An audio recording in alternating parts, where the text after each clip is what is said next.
ពុកសែនល្អក្នុងដួងចិត្តកូនលោកពុកជាក្បូនសណ្ដោងសណ្ដូនគ្រួសារយកសាច់ជោគឈាមទៅបដូរលះបង់ដើម្បីគ្រួសារទោះបងសំខាមិនស្ដាយគ្រួសារក៏ធំកូនក៏ច្រើនកូនខ្លាំងទំនើងមិនស្ដាប់វិន័យគ្រួសាររស់តែចង់ឲ្យកូនអដាក់ទុំទាំងទឹកនេត្រាទ្រូងបុកបិទផ្សារពេលក្រៃពុកអើយពុកល្អពេលហើយគេមិនលក់ឡើយព្រោះតែកូនកូនដៃម្ខាងប្រឹងជ្រងសេដ្ឋកិច្ចដៃម្ខាងទុកធ្វើជាខ្នើយការពារមិនឲ្យកូនចៅលំបាករឹតដឹងរឹតយល់កូនជួលទឹកភ្នែកអាណិតពុកពេពុនរែកច្រើនឆ្នាំមកហើយកូនខ្លាំងខំដឹង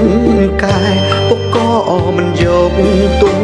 ឡើយទឹកចិត្តពុកអើយសែនល្អ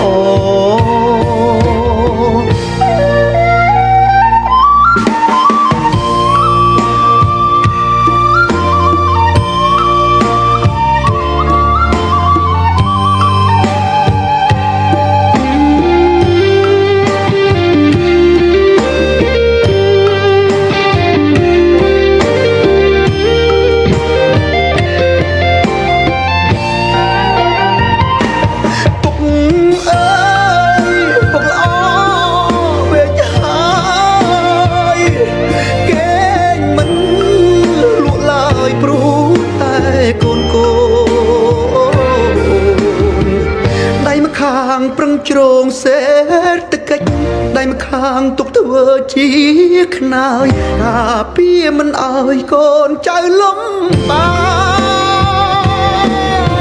ករឹតដឹងរឹតយល់កូនជួលទឹកភ្នែកអាណិតពុកពេពុនរែកច្រើនឆ្នាំមកហើយកូនខ្លាំងខំដឹងកែពុកក៏មិនយកទុំឡើយទឹកចិត្តពុកអើយសែនល្អ